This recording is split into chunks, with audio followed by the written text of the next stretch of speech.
When you think about a corporate merger, there's always a ton of due diligence. You check the financials, the liabilities, the startup costs. And if the math just doesn't work out, you walk away. It's a purely rational economic calculation. Right. And in today's deep dive, we're looking at sources that argue we are increasingly treating modern relationships exactly the same way.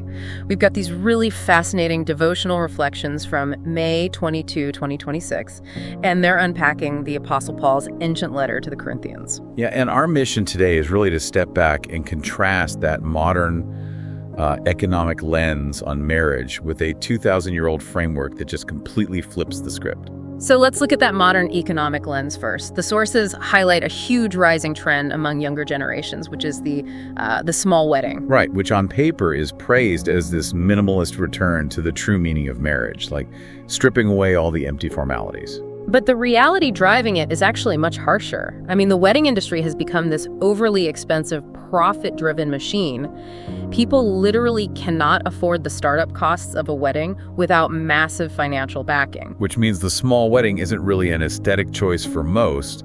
It's just a pragmatic response to hitting a financial wall. Exactly. And that economic pressure isn't just shrinking guest lists, it's actually fueling a massive rise in people choosing to stay single. Oh, for sure. They are looking at the corporate merger of forming a family, realizing the startup costs are way too high, and just, they're opting out entirely. So if modern singleness and marriage are driven by a lack of money, it's fascinating to look back 2 millennia at 1 Corinthians 7.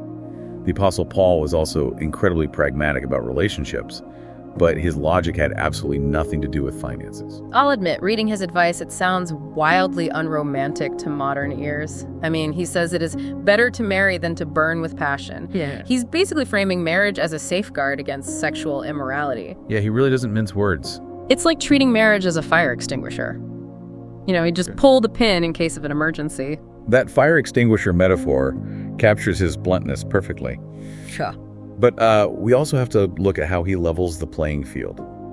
Paul views both singleness and marriage as equal gifts from God. Right, neither is like a higher status symbol. He even mentions he wishes everyone could be single just like him. He does.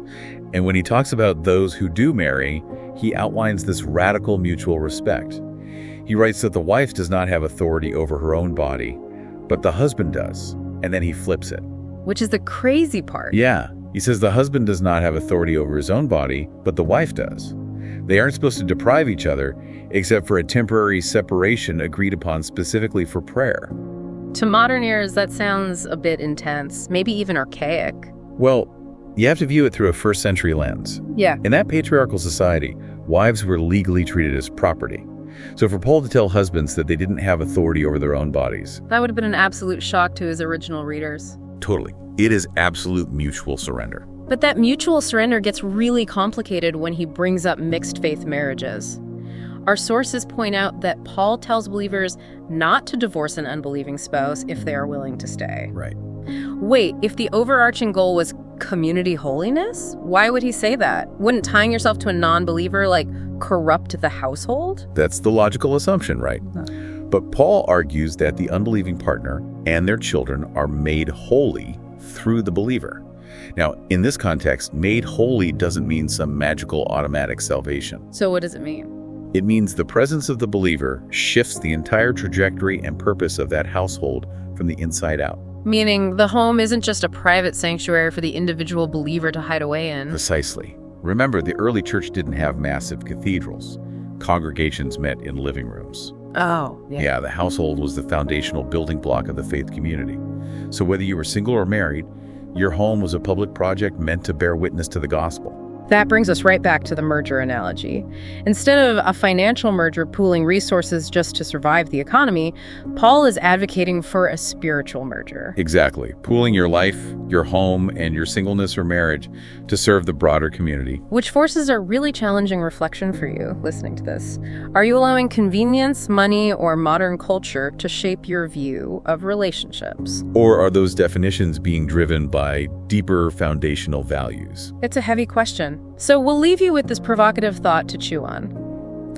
Think about your own household right now, whether you live alone, with roommates, or with a spouse. What if you start treating it as a private retreat from the world?